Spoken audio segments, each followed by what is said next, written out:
रावत। आप क्या कर रहे हैं आप लोग ये? मैम मैं समूह में जुड़ी हुई हूँ। जी। मेरा समूह है वैष्णवी स्वयं सहायता समूह और मेरे ब्लॉक काशनगर है। जी। 2019 में मेरा समूह बना। जी। तो उससे पहले मैं प्राइवेट जॉब करती थी। जी। जब जॉब करती थी फिर उसके बाद कोरोना आ गया। कोरोना में मेरे हस्बैंड की भी मेरी दोनों की नौकरी चली गई। तो हमारे गांव में हमारी अध्यक्ष है, हमारा क्लस्टर भी बना हुआ है, संगठन भी। तो उनकी जो अध्यक्ष है उनका नाम कृष्णा था। उनसे मेरी बात हुई तो उन्होंने कहा जिस चीज़ में तुम्हें इंटरेस्ट है वो काम करो। तो हमारे फिर मैं समूह वो भी करती थी, मशरूम भी उगाती थी। तो मशरूम का तो फिर ऐसा था कि मतलब 2-3 महीने ही काम होता था, ज़्यादा टाइम मतलब पूरे साल काम नहीं होता था। तो उसमें मुझे नहीं लगा कि मतलब ये काम सही है। तो मुझे अचार मुरब्बा बनाने में इंटरेस्ट था। तो मैंने कहा मुझे ट्रेनिंग लेनी है, बनाना तो आता है लेकिन अगर हमें ज़्यादा उसमें बनाऊँ तो फिर सुरक्षित कैसे रखा जाएगा। तो उन्होंने बोला टेंशन मत ले, मतलब मैं तुझे ट्रेनिंग कहीं से दिलाऊँगी। फिर हमने ब्लॉक में बात की, ब्लॉक के सर से कई बार हमने बोला तो उन्होंने बोला कि अभी कोरोना है, हम ट्रेनिंग नहीं दिला सकते। तो फिर वो मुझे उद्यान विभाग में लेके गई। वहाँ पे उन्होंने सर से बात की तो फिर मैंने अकेले वहाँ पे ट्रेनिंग ली 3 दिन की। मैंने सीखा कि मतलब ज़्यादा मचार डालें तो उसे सही कैसे रखा जाए। तो वहाँ पे मैंने ये सब कुछ तो सीखा। इसमें आपने प्रिजर्वेटिव किस तरीके से किया जाए अचार मुरब्बे वगैरह का, वो आपको ट्रेनिंग मिली। इसमें आपके साथ कितनी महिलाएं हैं जो इस समूह के अंदर हैं आपके? मेरे समूह में 10 महिलाएं हैं। और कितने टाइम से आपने ये काम शुरू किया था? कोरोना के बाद से ही? हाँ जी, 2019 जी। नहीं 2020 में जून से आपने काम शुरू कर दिया शुरू था। कर दिया था मैंने। तो इसमें आपको क्या फ़ायदा लगा कि जिस तरीके से आप काम कर रहे हैं? हाँ जी, फ़ायदा है। जब से मतलब मैं ये काम कर रही हूँ तो मेरा घर इसी से चल रहा है।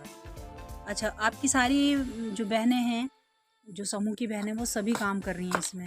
हाँ जी, मतलब जब ज़्यादा काम होता है तो समूह की महिलाओं को मैं बुलाती हूँ काम करने के लिए। जब काम कम रहता है तो मैं फिर कैसे बुलाना, तब भी बुलाती हूँ। अब मैं सोच रही कि अपना काम बढ़ाऊँ तो मतलब सबको रोज़गार मिले उससे, इसलिए वो कर रही हूँ। जब आप ये काम शुरू कर रहे थे, उसकी मार्केटिंग आप कैसे कर पाए? मैम जब कोरोना था तो उस समय तो मैंने घर घर जाके अपनी रिश्तेदारी से ही शुरू किया। जो मेरी फ्रेंड्स थी, मेरे रिश्तेदार थे, उनके घर घर जाके मतलब फिर किसी ने मना भी नहीं किया। एक एक दो दो डिब्बे करके सबने लिए। तो इसी से थोड़ा मेरा वो बढ़ता रहा। फिर जान पहचान भी होती है, लोगों ने भी बताया कि मतलब घर का बना हुआ है। मैम इसके अलावा जैसे आपने घर घर पहुंचाया ये अचार, उसके बाद आपने मार्केटिंग की शुरुआत और कहाँ से की? मैम उसके बाद फिर एग्जीबिशन भी लगे, उसमें भी मैंने भाग लिया। अच्छा। अभी मैंने 2 एग्जीबिशन करे। एक तो गुड़गांव में किया, अप्रैल माह में था 2022 में। जी। और अभी एक देहरादून में लगा था पिछले दिनों। तो क्या उसमें आमदनी हुई आपकी? मैं वहाँ अच्छी आमदनी हुई। अच्छा रहा आपका हाँ जी, अच्छा एक्सपीरियंस? रहा। आपको डर तो नहीं लगा कि नहीं डर नहीं रहा। पहले मन में डर था कि कैसे होगा क्या होगा, लेकिन जब वहाँ गए तो मतलब वहाँ ऐसा कोई डर नहीं लगा। आपको क्या लगता है गांव की महिला उद्यमी हो जाती है तो स्ट्रगल तो है ही, संघर्ष तो है ही उसके लिए। तो आपके आगे भी कोई संघर्ष आया था इस दरमियान जब आपने ये काम शुरू करा? मैम संघर्ष तो बहुत आते हैं। संघर्ष करोगे तो जीत तो जरूर होगी, कि मैंने ये देखा है अपने साथ। अच्छा, तो आपका ये गांव के अंदर मतलब आपको कैसे, किस दृष्टि से अब लोग देखते हैं जब आप काम करती हैं? मैम सभी सही दृष्टि से देखते हैं। अभी तक तो मुझे ऐसा कुछ लगा नहीं कि कोई मतलब मेरे बारे में कोई ऐसा सोचता हो या देखता होगा। मतलब अच्छा अब उनको लगता होगा ना कि महिलाएं भी कर सकती हैं, कर और गांव की महिला होके आप बाहर जा रहे हैं सकती। और सपोर्ट आपको, मुझे लगता है क्या ब्लॉक से मिला सपोर्ट आपको? मैम ब्लॉक से तो मुझे ज़्यादा सपोर्ट नहीं मिला अभी तक, ठीक है, लेकिन हम ब्लॉक वालों के पीछे पड़े ही रहते हैं तो वो फिर हमारी थोड़ा सुनते भी हैं। तो अभी जो वहाँ के अधिकारी वगैरह हैं वो आपको उस दृष्टि से देखते हैं, सम्मान की दृष्टि से, कि एक महिला होके निकल के आई हैं और राष्ट्रीय ग्रामीण आजीविका मिशन से आप जुड़ी हुई हैं, तो आप ये काम जो कर रही हैं ये उनको लगता है कि हाँ गांव की महिलाएं कर सकती हैं? हाँ जी सपोर्ट मैम, मिलता है अब वो इतना? सम्मान भी करते हैं, सम्मानित भी करते हैं। अभी उन्होंने सम्मानित के लिए भी एक बार मुझे देहरादून में भेजा था, वहाँ पे सम्मानित किया गया था मुझे। तो अब तो सभी सम्मानित की दृष्टि से देखते हैं। ब्लॉक में भी है, जिले में भी फोन भी आते हैं सर।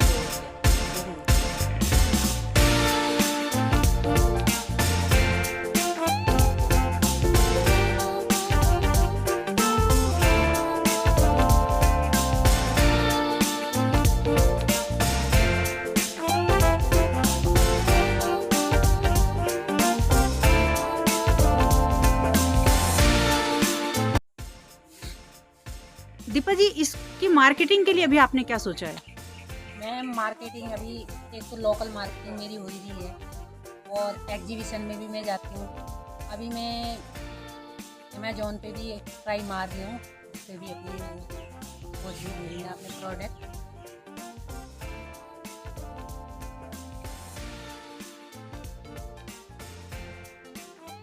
आपका नाम क्या है? मैम मेरा नाम सोमती देवी है।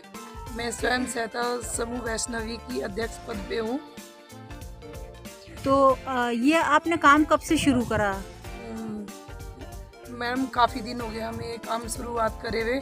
पहले शुरू में हमें डर लगा इस चीज़ से कि हम कैसे करेंगे, हमारा अचार बिकेगा या नहीं बिकेगा। और फिर उससे बाद हम दीपा दीदी को देखकर फिर उनके पीछे हम मतलब थोड़ा काम लगे करने अब होते। तो इसका आप लोग मार्केटिंग वगैरह खुद ही कर रहे हैं? जी हाँ जी, जैसा दीपा जी ने बताया। हाँ जी। और इसमें मार्केटिंग के अलावा आप कितनी चीज़ें जो हैं आप बना रहे हैं? अचार, मुरब्बा, कैंडी, चाट मसाला और चटनी, जैम, जूस, शहद, हल्दी पाउडर, मिर्च पाउडर, बड़ी, पापड़। और कल्पना जी, आपके बारे में अभी दीपा जी ने बताया कि आपने एक शुरुआत करवाई थी उनकी, तो मैं जानना चाहूँगी कि ये शुरुआत जो आपने करवाई तो आपके मन में उस वक्त क्या था? हमेशा एक आत्मविश्वास होता है नज़मा मेरे मन में, और हमेशा एक पॉजिटिविटी होती है, और उसी पॉजिटिविटी को मैंने सबके साथ शेयर करती रहती हूँ और फैलाया। बस दीपा के अंदर एक जुझारू महिला है हमारी दीपा, और मेहनती लड़की है। ऐसा तो मैंने कईयों को मतलब मार्गदर्शन दिया है कि ऐसा करिए, पर फॉलो करने वाले लोग बहुत कम होते हैं, और दीपा ने उस चीज़ को फॉलो किया है और परिणाम आप सबके सामने ही है। तो ये आपके मन में ऐसा था कि ये काम इतना आगे तक जाएगा जिस तरीके से? बिल्कुल नाज़मा, मेरे बिल्कुल मन में था, और मैं दीपा को बोलती थी। दीपा मुझे सबसे पहले जब मेरे पास दीपा आई थी तो उसने यही क्वेश्चन की, भाभी मैं मतलब दोनों बेरोजगार हो चुके थे, बैठे थे हम ऐसे ही, तो मैंने कहा तुम क्या कर सकती हो? उसने कहा अचार। मैं कहा चलो। पहले हमने मैं लेके गई, ये विकास नगर में है, वहाँ उन्होंने इसको अचार सिखाया 3 दिन। फिर उसके बाद इस लड़की ने अपना ये काम छोटे स्तर पे शुरू किया। मैंने इसको एक ही चीज़ समझाई, मैंने कहा दीपा मार्केटिंग के बारे में कभी मत सोचना, तुम जितना प्रोडक्शन कर रही हो 5 किलोमीटर के दायरे में बिक जाएगा। तो आज दीपा, और मैंने कहा कब तुम तुम पहले अपने डोर टू डोर करो, अपने रिश्तेदार पड़ोस।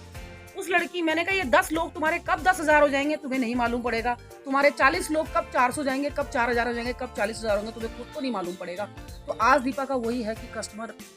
आप क्लस्टर अध्यक्ष हैं, क्लस्टर अध्यक्ष के बहुत जिम्मेदारी होती है और काफ़ी सारे समूह आपके अंडर में आते हैं जो आपके साथ मिलकर काम कर रहे हैं, तो क्या आप उनको और नई सोच देते हैं कि जिससे वो लोग भी आगे बढ़ें? नाज़मा, मेरी तो यही चाहती हूँ कि मैं सबके अंदर अपने आप को ढूंढती हूँ। मैं चाहती हूँ कि जितना ज्ञान मुझे है, जितनी समझ मुझे है, सबके अंदर वो चीज़ें आए, सबके अंदर एक कॉन्फिडेंस लेवल हो, जागृति हो हर चीज़ के बारे में। मैं समय समय पर, जैसा कि आप जानते होंगे कि हम लोगों ने मिलकर सबने एक आवाज़ को उठाया था विसंगतियों और जो अव्यवस्था थी। हमें लगता था कि नहीं, समूह की महिलाओं के साथ है, मतलब ना तो फंड सिस्टमेटिकली आता था, कई चीज़ें हैं, तो उस चीज़ के लिए हम आवाज़ उठाते रहते हैं, और ये हुआ भी है। आज महिलाएं काफ़ी जागरूक हैं। और दूसरी चीज़, सोचा नहीं था, मैं सोचती रहती हूँ इस चीज़ को, और क्लस्टर में मैं एक दायित्व मेरा है कि मैं अपने क्लस्टर को उठाऊं, और हर समूह में कुछ ना कुछ महिलाओं को मैं बोलती रहती हूँ आप ऐसा करिए, मैं आपके साथ हूँ। मेरा एक ही वर्ड होता है, मैं आपके साथ हूँ। आपका सराहनीय कदम था जो महिलाओं को जिसका लाभ मिला है।